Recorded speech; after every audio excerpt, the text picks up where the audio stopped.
Hello everyone, good morning to all of you and welcome to Swarnam classes. दोस्तों, आज है 26 सितंबर और आज के वीडियो में मैं आज 26 सितंबर से रिलेटेड करंट अफेयर्स के सभी इंपॉर्टेंट क्वेश्चन को कवर करने वाला हूं। तो चलिए शुरू करते हैं। आज का पहला क्वेश्चन, किस राज्य सरकार ने मुख्यमंत्री ग्राम्य परिवहन अचूनी योजना को शुरू किया है? तो बताना है दोस्तों, किस राज्य सरकार ने मुख्यमंत्री ग्राम्य परिवहन अचूनी योजना को शुरू किया है? ये है असम। तो 3 नंबर आंसर हो जाएगा, याद रखिएगा। चलिए देखते हैं नेक्स्ट क्वेश्चन को।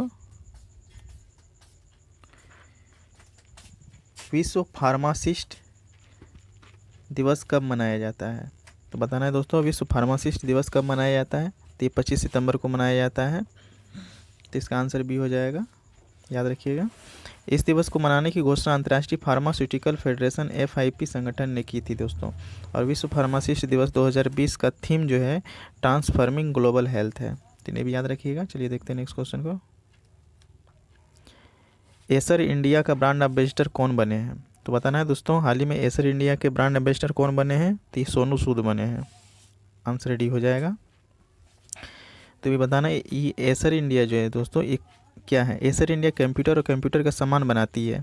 इसका स्थापना जो दोस्तों 1 अगस्त 1976 में हुआ है।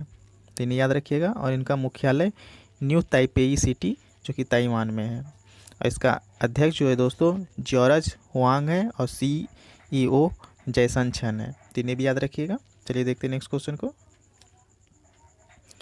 माली देश के नए राष्ट्रपति कौन बने हैं? तो बताना है दोस्तों कि माली देश के नए राष्ट्रपति कौन बने हैं? तो ये बने हैं बाह नेडा। तो बी नंबर आंसर हो जाएगा, याद रखिएगा। माली अफ्रीका महाद्वीप में स्थित है दोस्तों, इन्हें भी याद रखिएगा। चलिए देखते हैं नेक्स्ट क्वेश्चन को। भारत और किस देश के बीच रक्षा उद्योग ग्लोबल आउटरीच पर वेबिनार का आयोजन किया गया है? तो बताना है दोस्तों, भारत और किस देश के बीच रक्षा उद्योग ग्लोबल आउटरीच पर वेबिनार का आयोजन किया गया है? तो यह है इजराइल। ए नंबर आंसर हो जाएगा, याद रखिएगा। इस वेबिनार का मुख्य उद्देश्य उत्पादन विकास एवं कृत्रिम बुद्धिमत्ता, नवाचार और मित्र देशों को संयुक्त रूप से निर्यात करना है। तो इन्हें याद रखिएगा। इजराइल जो है दोस्त, इजराइल एशिया महाद्वीप में स्थित है दोस्तों। और इसका राजधानी जेरूसलम है। और यहाँ का करेंसी जो है इजरायली है। इन्हें भी याद रखिएगा। चलिए देखते हैं नेक्स्ट क्वेश्चन को। यूएन और किस देश ने ग्लोबल क्लाइमेट समिट 2020 की सह मेजबानी की है? तो बताना है दोस्तों कि यूएन और किस देश ने ग्लोबल क्लाइमेट समिट 2020 की मेजबानी की है? तो वह है ब्रिटेन। तो बी नंबर आंसर हो जाएगा, याद रखिएगा। दोस्तों, इस शिखर सम्मेलन का उद्देश्य उच्च गुणवत्ता वाली जलवायु की योजनाओं के बारे में चर्चा करना है। संयुक्त राष्ट्र महासचिव एंटोनियो गुटेरस और ब्रिटेन के प्रधानमंत्री बोरिस जॉनसन इस कार्यक्रम के सह मेजबानी करेंगे। दोस्तों, ब्रिटेन यूरोप महाद्वीप में स्थित है, इन्हें याद रखिएगा। और यहाँ का राजधानी जो है इसका राजधानी लंदन है। और यहाँ का करेंसी पाउंड स्टर्लिंग है।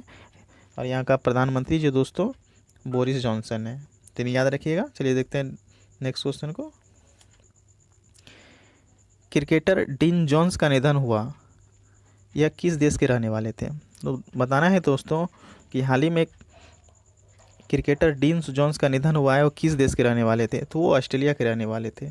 तो सी नंबर आंसर हो जाएगा। तो बताना है दोस्तों कि ऑस्ट्रेलिया का राजधानी क्या है? तो कैनबरा है। और यहाँ का करेंसी डॉलर है। और यहाँ के प्रधानमंत्री जो है स्कॉट मॉरिसन है। तो इन्हें याद रखिएगा। चलिए देखते हैं नेक्स्ट क्वेश्चन को।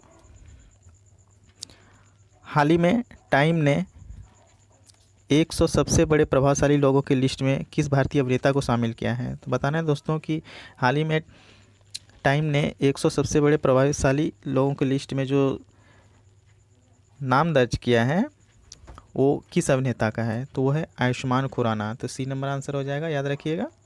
चलिए देखते हैं नेक्स्ट क्वेश्चन को। IPL 2020 के 13वें सीजन में पहला शतक लगाने वाले खिलाड़ी कौन बने हैं? तो दोस्तों, IPL 2020 के 13वें सीजन में पहला शतक लगाने वाले खिलाड़ी जो है वो KL राहुल बन गए हैं। तो इसका आंसर हो जाएगा सी। और दोस्तों, इस बार के IPL में सबसे महंगे खिलाड़ी जो हैं वो पेट कमिंस हैं, इन्हें भी याद रखिएगा। तो दोस्तों आज के लिए बस इतना ही। मैं आप लोगों के लिए इसी तरह करंट अफेयर लेते आऊँगा, तो सब्सक्राइब कीजिएगा, लाइक कीजिएगा एंड कमेंट कीजिएगा। तो थैंक्स फॉर वाचिंग।